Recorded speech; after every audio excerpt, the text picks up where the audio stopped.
प्रणाम। धर्म और आध्यात्म हमारी प्राचीन परंपरा है और हम देख रहे हैं कि इस प्राचीन परंपरा का हम अनुसरण करते आ रहे हैं।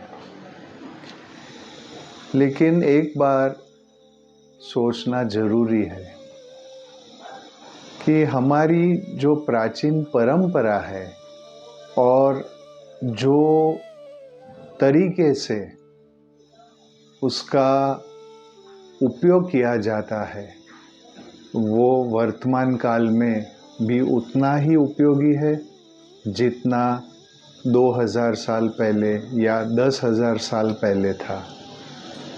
सोचने वाली बात है।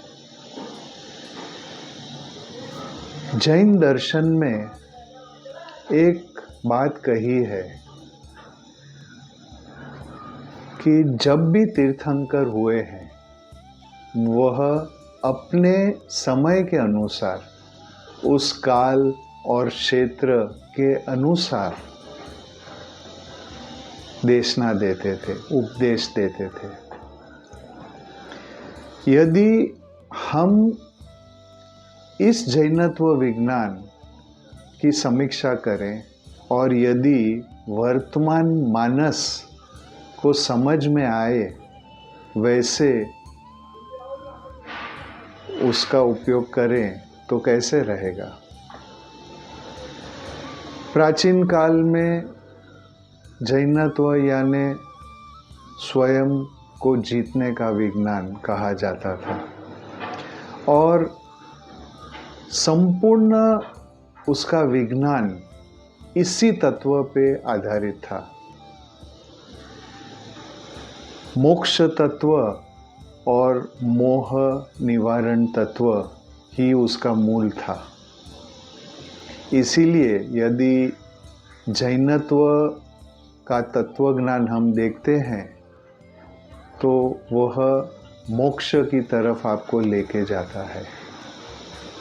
लेकिन मोक्ष को समझना भी आसान नहीं होता है क्योंकि अक्सर लोग मोक्ष को कोई स्थान या कोई विशेष क्षेत्र समझ बैठते हैं।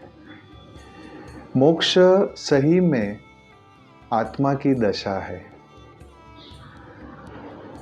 जब हमारी आत्मा मोह से मुक्त होती है तब उसकी दशा मोक्ष दशा हो जाती है। आज का विज्ञान इसके बारे में क्या कहेगा? आज का विज्ञान, आज का मानस को समझाने के लिए यही बात हम अलग से करेंगे। मोह यानी आपकी मति, आपकी बुद्धि को विचलित करने वाली शक्ति है। In English it is delusion. Whatever confuses your intelligence is मोह। इसका मतलब यह हुआ कि हमारी बुद्धि जो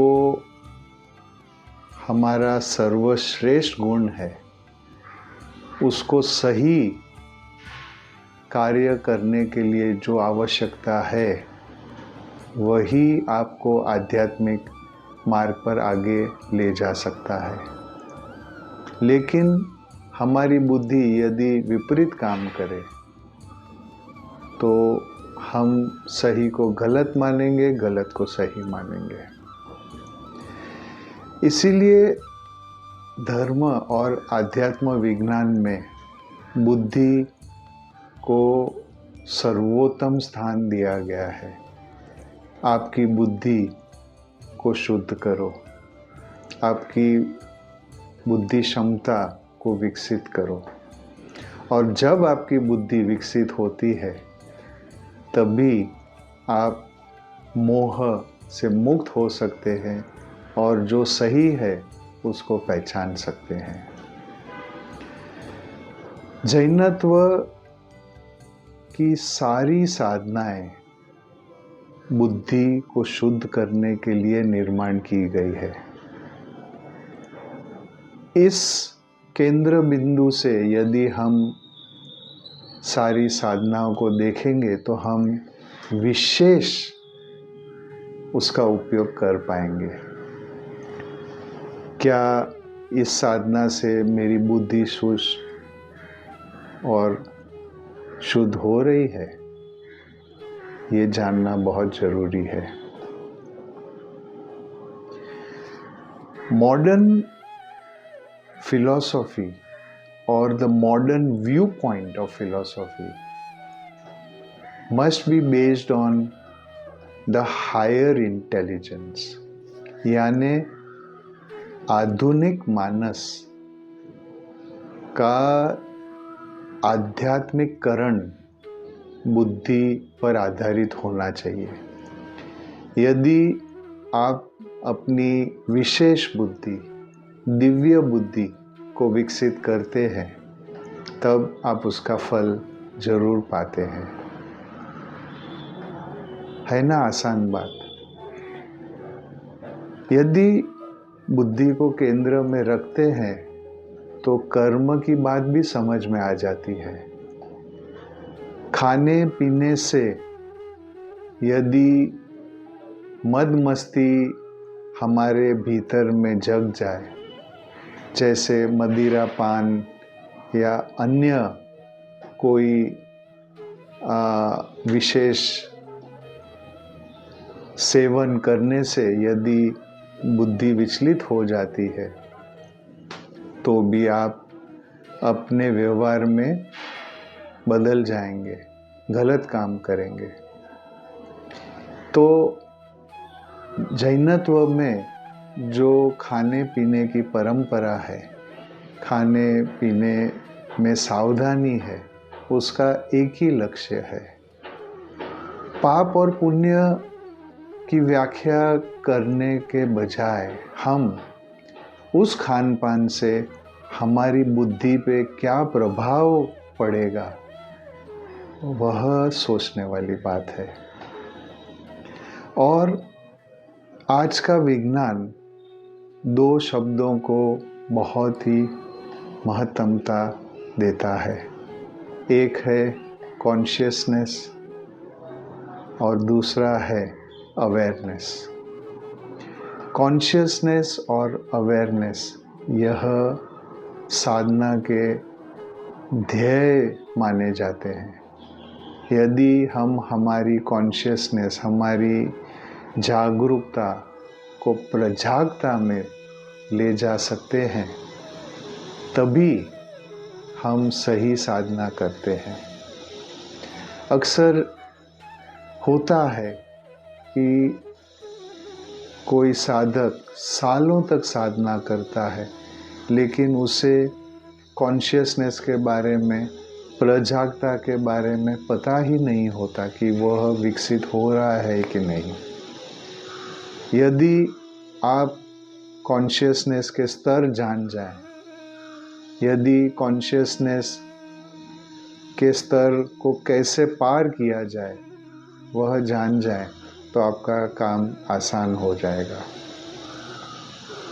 हिंसा अहिंसा की बात करें तो हिंसा और अहिंसा कोई नियम नहीं है। हिंसा और अहिंसा यह कुदरत का नियम है। जो कुदरत के नियमाधीन है वह अहिंसा है, और जो कुदरत के नियम के विरुद्ध है वही हिंसा हो जाती है। तो यही सिद्धांत को हम अपने जीवन में सही तरीके से अपना सकते हैं। और जब कर्म की बात आती है तो कर्म में भी यही विज्ञान रहा है। जब आप अपनी बुद्धि से, शुद्ध बुद्धि के उपयोग से कार्य करते हैं तो अशुद्ध कर्म नहीं होते हैं। लेकिन जब आपकी बुद्धि भ्रष्ट हो जाए आप अज्ञानता या मिथ्या ज्ञान से विवश हो जाएं, तभी कर्म संभव होता है। यानी बात तो बुद्धि की ही आती है। और आज का जो समय है, वर्तमान है, आज की जो परिभाषाएं हैं, उसमें यह केंद्र बिंदु को विशेष स्थान देना चाहिए। अपनी दिव्य बुद्धि को विकसित करो। शास्त्रों में 2 शब्दों का उल्लेख है, प्रबुद्ध और प्रजाग चैतन्य। इसका अर्थ बहुत साधारण भी है और बहुत उत्कृष्ट भी है। जब चैतन्य यानी आत्मा कहो या अपने भीतर में जो परम तत्व है वह कहो, जब वह चैतन्य प्रबुद्ध और प्रजाग हो जाता है, तभी वह कैवल्य प्राप्त कर सकता है। वर्तमान काल में धर्म और आध्यात्म की जो भी बातें हैं, कभी कभी हम उसको समझ नहीं पाते हैं, क्योंकि वह प्राचीन काल में निर्माण की गई थी। उस समय का जो मानस था, उसके अनुसार वो निर्माण की गई थी। अब यही शास्त्र को थोड़ा सा हमें परिवर्तन करना है, समझने में परिवर्तन करना है। वह क्या कहना चाहते हैं, है ना अहम बात। महाजीणम का उद्देश्य यही है। महाजीणम यानी जो भी आध्यात्मिकता में विज्ञान समाविष्ट है, उसका वैज्ञानिक स्वरूप सामने लाना। यह महाविज्ञान जिससे आप अपनी बुद्धि को शुद्ध कर सकें, अपनी जागरूकता को विकसित कर सकें, अपने विशेष गुणों को जान सकें, यही सब आध्यात्मिक विज्ञान होगा। तो हम हमारी धर्म परंपरा को अनुभवजन्य बनाएं, प्रत्येक सिद्धांत को अनुभव करें।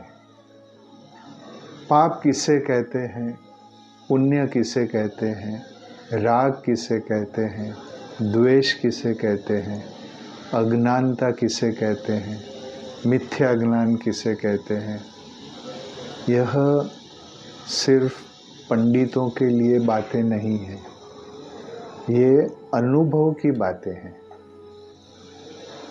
और अनुभव ही आपको विकसित कर सकता है, क्योंकि बिना अनुभव तो पोपट भी ये बात बोल सकता है। तो आज हम जब बुद्धि की बात कर रहे हैं, तब आपके भीतर में बुद्धि के जो भी स्तर हैं उसको जान लीजिए। एक बुद्धि है जो दैहिक बुद्धि है, जो आपको व्यवहार में सहाय रूप होती है, लेकिन उसका विशेष उपयोग नहीं है। बुद्धि का दूसरा प्रकार विशिष्ट है। इस बुद्धि द्वारा आप विज्ञान को समझ सकते हैं, आप संशोधन कर सकते हैं, आप अपने भीतर में ध्यानस्थ हो सकते हैं। और बुद्धि का जो तीसरा स्तर है, वह साधारण बुद्धि की हमारी जो समझ है उससे परे है। उसे हम डिवाइन इंटेलिजेंस कहेंगे, या फिर हम उसे एक विशेष ज्ञान शक्ति कहेंगे, यह शब्दों की बात है। लेकिन जब हम बुद्धि के इस 3 स्तर को समझेंगे तब हमें यह एहसास जरूर होगा कि जो हमारी दैहिक बुद्धि है वहीं हमारी विभावनाएं हैं, जो मध्यम बुद्धि है वहाँ सद्भावनाएं हैं, और जो विशिष्ट बुद्धि है वहाँ पे आत्म भाव रहे हैं। तो साधना का केंद्र बिंदु, आध्यात्मिक विज्ञान का केंद्र बिंदु बुद्धि को बनाए, और जब यह मार्ग आप अपनाएंगे तो आपको ज़रूर अपनी आध्यात्मिक प्रगति का एहसास होगा। बुद्धि के विशेष गुण, विशेष शक्तियाँ, विशेष लब्धियाँ का अनुभव होगा और अपने जीवन को आप उन्नत बना पाएंगे। महाजीणम नमोस्तुभ्यं मम शांति शांति शांति। आध्यात्मिक विज्ञान पर आधारित ऐसे अधिक वीडियो के लिए हमारा चैनल महाजीनम इंटरनेशनल को आप सब्सक्राइब कर सकते हैं, और बेल आइकन पर क्लिक करने पर हमारे नए वीडियो की जानकारी और नोटिफिकेशन आपको मिल सकती है। धन्यवाद।